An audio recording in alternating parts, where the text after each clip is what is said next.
ಓಂ ನಮೋ ನಾರಾಯಣಾಯ. ಓಂ ಶ್ರೀ ಗಣೇಶಾಯ ನಮಃ. ಸರ್ವರಿಗೂ ಸುಸ್ವಾಗತ. ಈ ಸಂಚಿಕೆಯಲ್ಲಿ ನಾವು ಗ್ರಹಗಳ ಬಾಲ್ಯಾದಿ ಪಂಚ ಅವಸ್ಥೆಗಳ ಬಗ್ಗೆ ತಿಳಿಯೋಣ. ಯಾವ ರೀತಿ ಒಬ್ಬ ಮನುಷ್ಯ ತನ್ನ ಜೀವನದ ಪ್ರಾರಂಭದಿಂದ ಬಾಲ್ಯ, ಕುಮಾರ, ಯೌವನ, ವೃದ್ಧಾಪ್ಯ, ಮೃತ ಅವಸ್ಥೆಗೆ ಒಳಗಾಗ್ತಾನೆಯೋ ಅದೇ ರೀತಿಯಾಗಿ ಯಾವುದೇ ಒಂದು ಗ್ರಹ ಒಂದು ರಾಶಿಯನ್ನು ಪ್ರವೇಶ ಮಾಡಿದಾಗ ಈ ರೀತಿಯ 5 ಅವಸ್ಥೆಗೆ ಒಳಗಾಗುತ್ತೆ.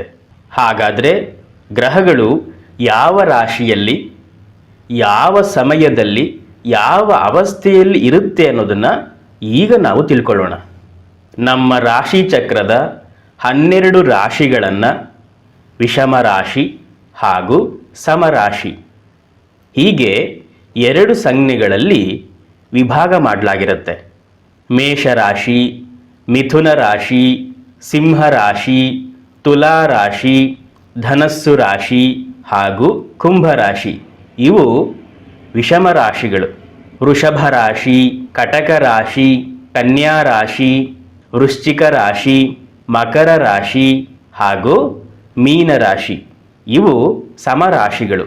ವಿಷಮ ರಾಶಿಯಾಗಲಿ ಸಮರಾಶಿಯೇ ಆಗಲಿ ಭಚಕ್ರದ 12 ರಾಶಿಗಳ ಅಗಲ ಪ್ರತ್ಯೇಕವಾಗಿ ಕೋನೀಯ ಅಂತರದಲ್ಲಿ ಸರಾಸರಿ 30 ಡಿಗ್ರಿ ಆಗಿರುತ್ತೆ.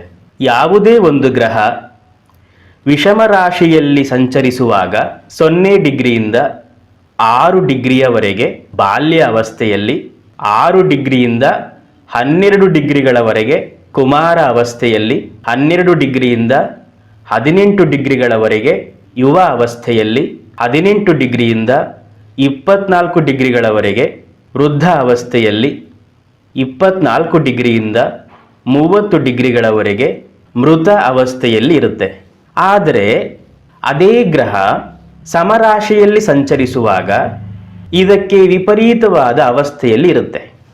ಅಂದರೆ 0 ಡಿಗ್ರಿಯಿಂದ 6 ಡಿಗ್ರಿಯವರೆಗೆ ಮೃತ ಅವಸ್ಥೆಯಲ್ಲಿ, 6 ಡಿಗ್ರಿಯಿಂದ 12 ಡಿಗ್ರಿಯವರೆಗೆ ವೃದ್ಧ ಅವಸ್ಥೆಯಲ್ಲಿ, 12 ಡಿಗ್ರಿಯಿಂದ 18 ಡಿಗ್ರಿಯವರೆಗೆ ಯುವ ಅವಸ್ಥೆಯಲ್ಲಿ, 18 ಡಿಗ್ರಿಯಿಂದ 24 ಡಿಗ್ರಿಯವರೆಗೆ ಕುಮಾರ ಅವಸ್ಥೆಯಲ್ಲಿ, 24 ಡಿಗ್ರಿಯಿಂದ 30 ಡಿಗ್ರಿಯವರೆಗೆ ಬಾಲ್ಯ ಅವಸ್ಥೆಯಲ್ಲಿ ಇರುತ್ತೆ.